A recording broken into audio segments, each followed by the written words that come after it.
Hello, welcome to Cosmetology with Miss D. Chapter 3, Skin Structure and Growth, Learning Objectives. After completing this chapter, you will be able to, Learning Objective 1, explain why cosmetologists must understand skin structure and growth.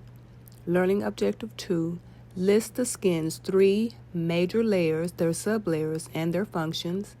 Learning Objective 3, describe the nerves in the skin and their functions. Learning Objective 4, define melanin and how it affects skin pigment. Learning Objective 5, describe the role of collagen and elastin. Learning Objective 6, list the 2 major glands of the skin and their functions. And Learning Objective 7, list the skin's 6 functions. Why study skin structure and growth? Learning Objective 1. As a well-rounded cosmetologist, you must learn about and understand the structure of the skin and how it functions to be able to advise your clients on how to improve their overall appearance. Clients want their beauty providers to inspire them to have healthy-looking hair and skin and a radiant appearance, no matter their age.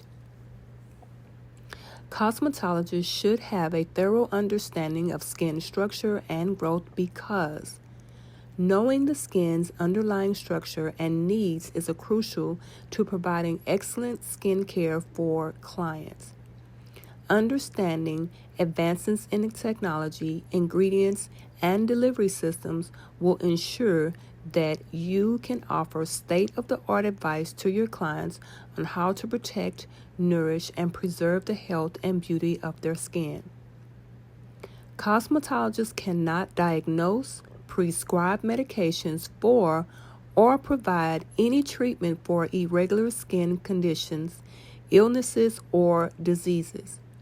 Refer clients instead to a dermatologist who are physicians specialized in dermatology, a medical branch of science that involves the study of skin and its nature, structure, functions, diseases, and treatment. There is a photo and the details are as follows. There is a photo that shows the face of a light-skinned lady with blue eyes and short hair, and she poses with both her hands on her cheek. Check-in. Describe how understanding the skin and its functions is essential to your cosmetology career. Please stop the video and answer the following question. Skin layers and their functions. Learning Objective 2. Healthy skin is free of any visible signs of disease, infection, or injury. It's approximately 50 to 70% water and is slightly moist, soft, and has a smooth, fine-grained texture, which means feel and appearance. The surface of healthy skin is slightly acidic and its immune responses react quickly to organisms that touch or try to enter it. Appendages of the skin include hair, nails, and sudoriferous, which are sweat, and sebaceous, which are oil glands. As the body's largest organ, the skin is composed of 3 main components: the epidermis, the dermis, and the subcutaneous layer. We will discuss the surface of the skin and work our way down into the deepest layer. The epidermis. The epidermis is the outermost and the thinnest layer of the skin. It contains no blood vessels, but it does have many small nerve endings. The epidermis is made up of 5 layers called strata, which is singular for stratum, and figure 3.1. And the detail is as follows: the dermis and the 5 layers of the epidermis. So the top layer, you have the hair, then you have the stratum corneum, the stratum lucidum, the stratum granulosum, the stratum spinosum, and the stratum germinativum, which is called altogether, it's the epidermis. And the dermis is below the skin. Number 1, the stratum corneum, also known as the horny layer, is the epidermis outer layer and is what we see when we look at the skin. It has overlapping skin cells and forms a barrier to protect underlying tissues from infection, dehydration, chemicals, and mechanical stress. The cells are continually being shed and replaced by cells rising to the surface from the skin sublayers. The stratum corneum is made of keratin, a fibrous protein that is also the principal component of skin, hair, and nails. The stratum corneum cells combine with lipids, which are fats, produced by the skin to help make it a protective, water-resistant layer. The complex lipids between the cells is known as a barrier function. It keeps the skin moist by preventing water, evaporation, guarding against irritants, penetrating the skin surface, and helping to regulate the skin's pH. Number 2, the stratum lucidum is the clear, translucent layer under the stratum corneum. It consists of small cells through which light can pass. This layer is located only on the palms of the hands and the soles of the feet and digits. It forms our unique fingerprints and footprints. Number 3, the stratum granulosum, also known as the granular layer, is the layer of the epidermis composed of skins that looks like granules and are filled with keratin. The cells die as they are pushed to the surface to replace dead cells shed from the stratum corneum. Number 4, the stratum spinosum, also known as the spiny layer, is just above the stratum germinativum. The spiny layer is where the process of skin cell shedding begins. The spinosum is the largest layer of the epidermis. So the photo shows an illustration and it lists facts about the skin with a photo of a woman draped in a towel, and the information presented is as follows. So the eye of the woman is encircled and labeled. The thinnest skin is found on the eyelids, which are over 16 inches or 1.5 millimeters thick.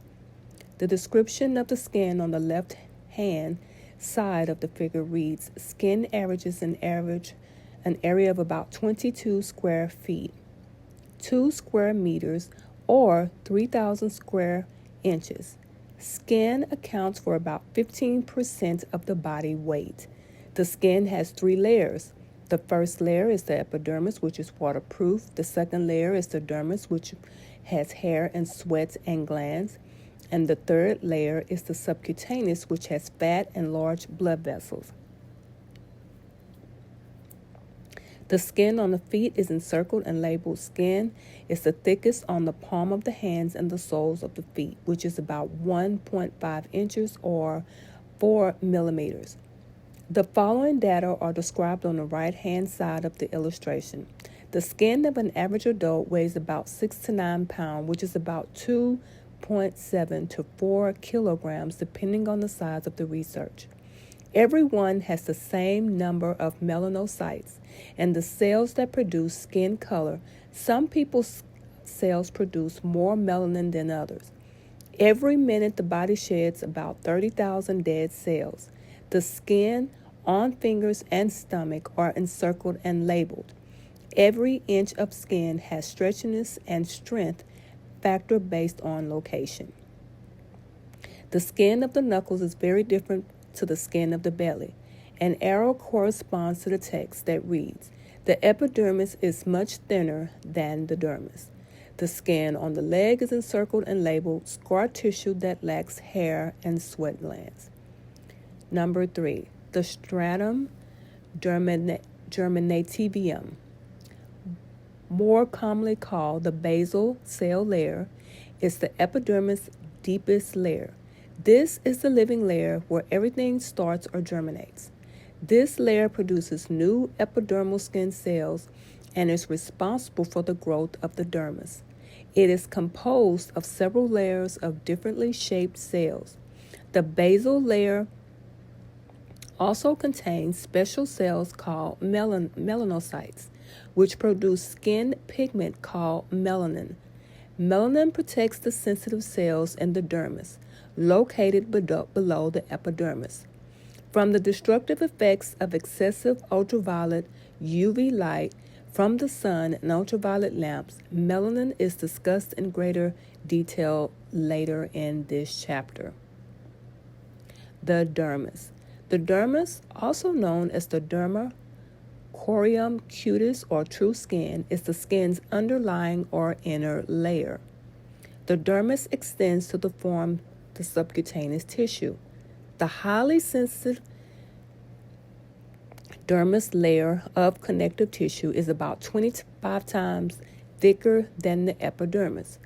Within its structure are numerous blood vessels, lymph vessels, nerves, subdoriferous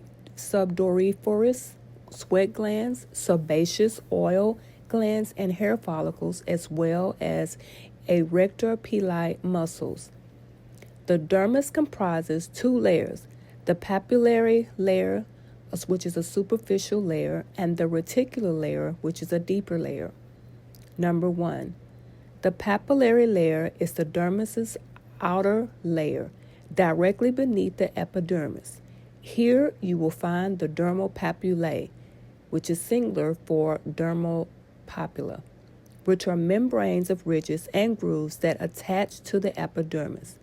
Some papillae contain looped capillaries and others contain small epidermal structures called tactile corpuscles, with nerve endings that are sensitive to touch, pain, heat, cold, and pressure.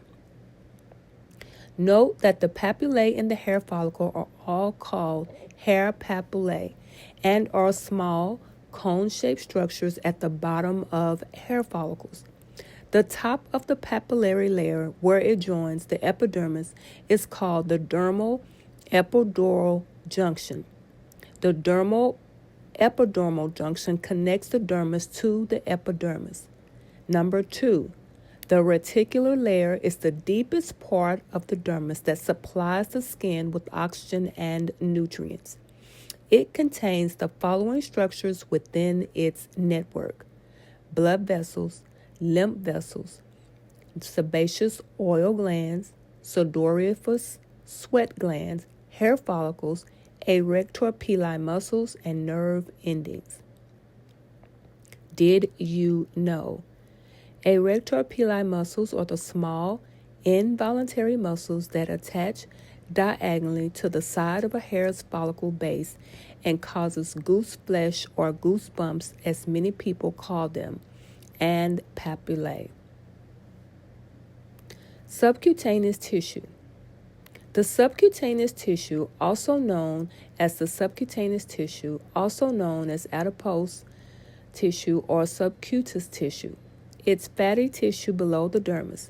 It gives the body smoothness and contour, contains fat for energy, and acts as a protective cushion for the skin. It varies in thickness according to an individual's age, gender, and general health. So figure 3.2 shows an example of the structures of the skin.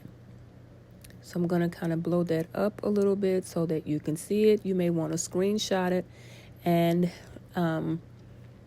begin to memorize it. So I'm going to start from the top with the sweat pore, starting going to the right, the dermal papilla, the tactile corpuscle, the epidermis, the dermis, the subcutaneous, hypodermis, the vein, the artery, the Padnean corpuscle, the sweat gland, the nerve fiber, the papillae of hair, the hair follicle, the subcutaneous oil gland, the erector pili muscle, the stratum germinativum, the stratum spinosum, the stratum granulosum, the stratum lucidum, the stratum corneum, and the hair shaft.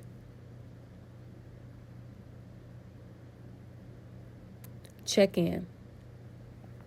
Number 2, what is the barrier function and its purpose? Number 3, what is the purpose of subcutaneous tissue, which is called fatty tissue? Number 4, briefly describe healthy skin. Number 5, name the skin's main divisions and the layers within each division. Please stop the video and answer the following questions. Nerves that affect the skin, learning objective 3. Nerves form a network of pathways for conducting the information throughout the body. There are 2 types of nerves, motor and sensory. The skin contains the surface endings of the following nerve fibers. Motor nerve fibers convey impulses from the brain or spinal cord to the muscles or glands. These nerve fibers stimulate muscles such as erector pili muscles attached to the hair follicles. For example, erector pili muscles cause goosebumps when you are cold or frightened. Secretory nerve fibers are more motor nerves attached to sweat and oil glands.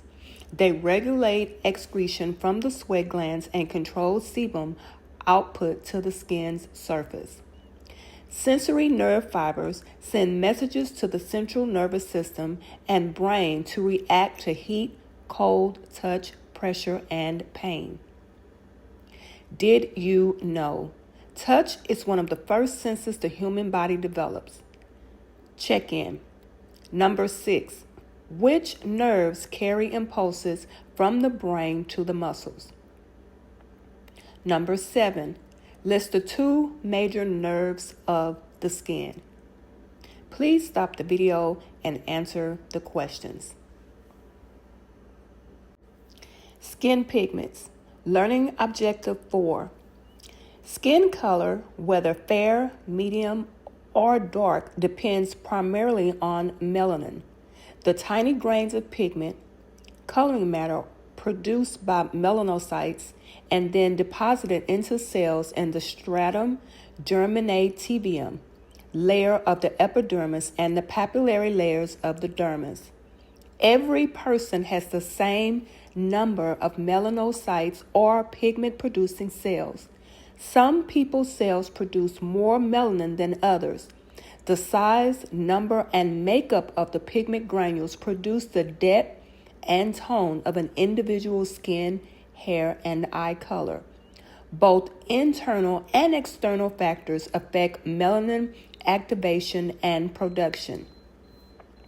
Differences in genetic skin color are due to the amount of melanin activated in the skin and the way it is distributed.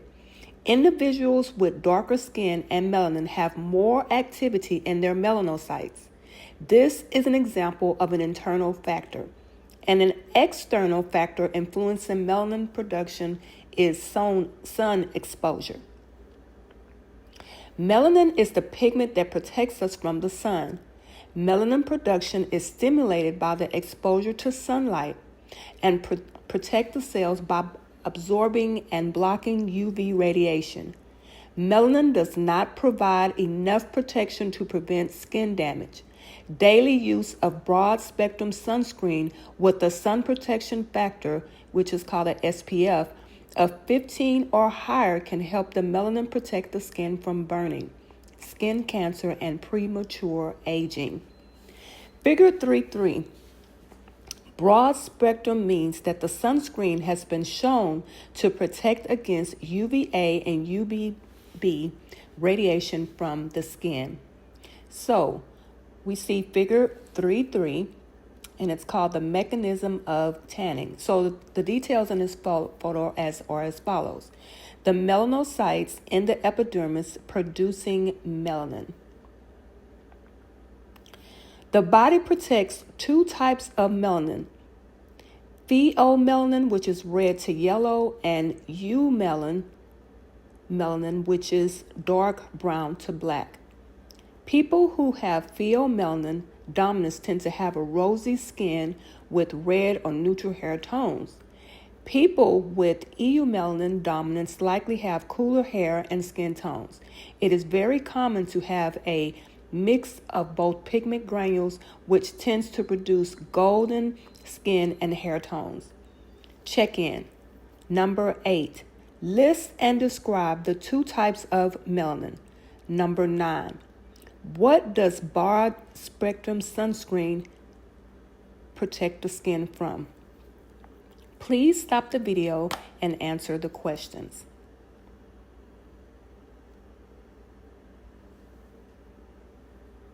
Learning Objective 5. Strength and flexibility of the skin. The skin gets its strength, form, and flexibility from two specific structures found within the dermis: collagen and elastin. These two structures are composed of flexible protein fibers. They make up 70% of the epidermis. Collagen is a fibrous connective tissue made from protein that gives the skin form and strength. This fiber makes up a large percentage of the dermis and produces structural support by holding together all the structures found in this layer. When collagen fibers are healthy, they allow the skin to stretch and contract as needed. If collagen fibers become weakened due to age, lack of moisture, environmental damage such as UV light, or frequent weight changes, the skin will begin to lose its tone and suppleness. Wrinkles and sagging are often the result of collagen fibers losing their strength. Did you know? The word collagen comes from the Greek word kolla, which means glue, and genin, meaning to produce. Let me correct that. Genin, meaning to produce. Elastin is a protein base similar to collagen that forms elastic tissue. Elastin is interwoven with the collagen fibers. Elastin fibers gives the skin its flexibility and elasticity. It helps the skin regain its shape, even after being repeatedly stretched by external factors like tugging or pulling, or expanded by internal factors such as weight gain or pregnancy. The same factors that weaken collagen also weaken elastin. Both collagen and elastin are important to the skin's overall health and appearance. As we age, gravity causes these fibers to weaken, and skin will produce less elastin than collagen, resulting in sagging skin. Most scientists believe that many signs of skin aging are caused by sun exposure over one's lifetime. Using a daily broad spectrum sunscreen with an SPF of 15 or higher, maintaining a moisturizing skincare regimen, and keeping skin free of disease will slow the weakening of collagen and elastin fibers and help the skin look younger longer. Check in. Number 10. What weakens elastin and collagen? Number 11. What does collagen do for the skin? Number 12. What does elastin do for the skin? Please stop the video and answer the following questions. Skin gland. Learning Objective 6. The skin contains two types of duct glands that extract materials from the blood to form new substances. These are sudoriferous glands and sebaceous glands. Figure 3.4. The sebaceous glands secrete oil while the sudoriferous glands excrete sweat. Okay, figure 3.4. The details in this photo shows a picture of the oil and the sweat glands. Sudoriferous sweat glands are also known as sweat glands, and they excrete perspiration and detoxify the body by excreting excess salts and unwanted chemicals. They consist of a secretory coil and the coil base of the sudoriferous gland and a tube-like sweat duct that ends at the skin surface to form the sweat pore. Practically all body parts have sudoriferous glands, which are more numerous on the palms of the hands, the soles of the feet, the forehead, and the underarm, which is also called the armpit. The sudoriferous glands regulate body temperature and help eliminate waste products from the body. The evaporation of sweat cools the skin's surface. The sudoriferous glands' activity is greatly increased by heat, exercise, emotions, and certain drugs. The nervous system controls the excretion of sweat, typically 1 to 2 pints, which is 0.5 to 1 liter of fluids containing trace amounts of minerals such as sodium, potassium, and magnesium are eliminated daily through sweat pores in the skin. Sebaceous oil glands. Sebaceous oil glands, also known as oil glands, are connected to the hair follicles. They consist of little sacs with ducts that open into the follicles. These glands secrete sebum, a fatty or oily substance that lubricates the skin and preserves hair softness. With the exceptions of the palms of the hands and the soles of the feet, these glands are found in all body parts, particularly in the face and scalp where they are larger. Check-in number 13. Name the 2 types of skin glands and describe their functions. Skin functions. Before we go to skin functions, I need you to stop the video and answer that question.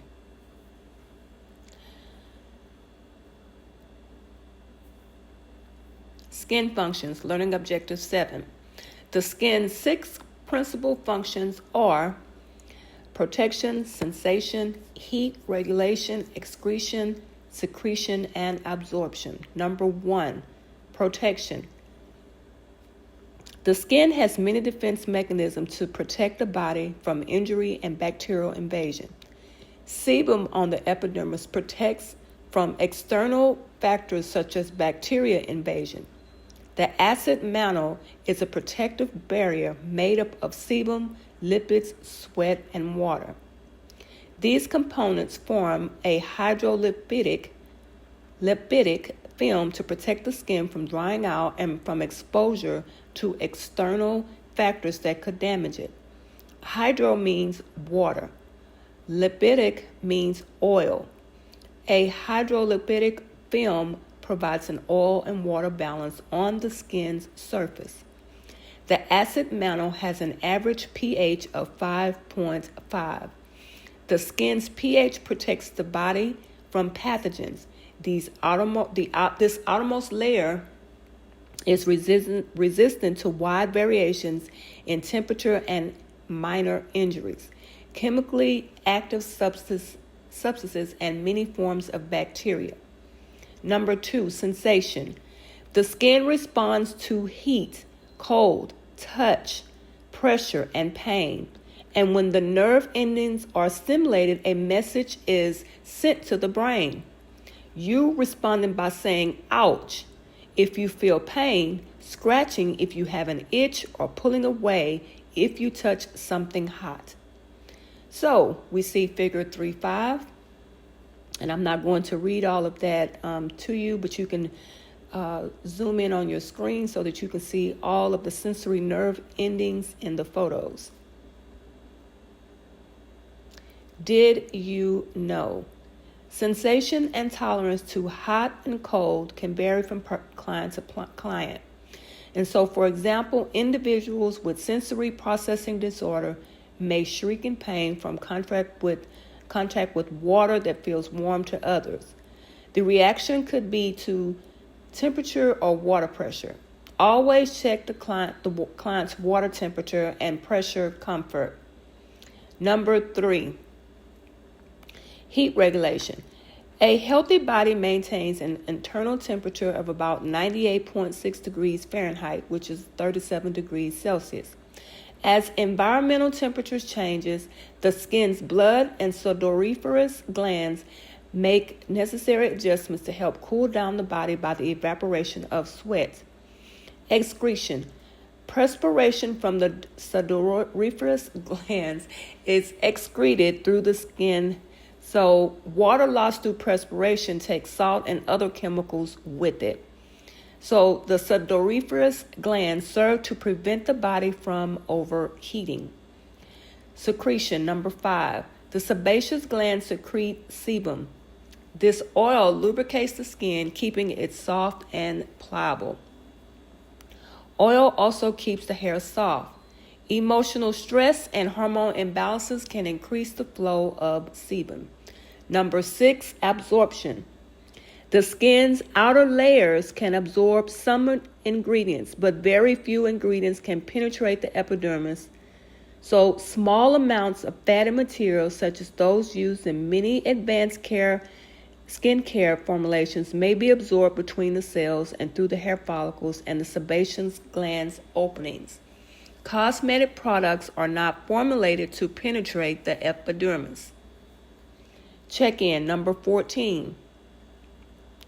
What are the skin's 6 important functions? I need for you to stop this video and answer this question.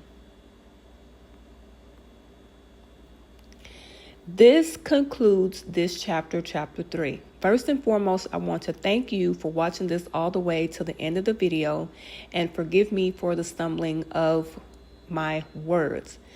If you would like to support this channel, what you can do is click the link within my description box, and you can purchase these flashcards that I have taken out the time to make through the app called Quizlet. Now, when you visit my website, from time to time, I will upload a free deck of, the cards from time to time, to where you do not have to, give me anything for creating these cards. But by purchasing the cards, you are supporting this channel. I pray blessings for you when it comes to being able to pass your exams and stay board. Find out what you need to do for your state board regulations for taking your test. You be blessed, and I will see you in the next video. And also, don't forget to subscribe, comment, and rate this video. Again, forgive me for the stumbling of my words on some of these videos.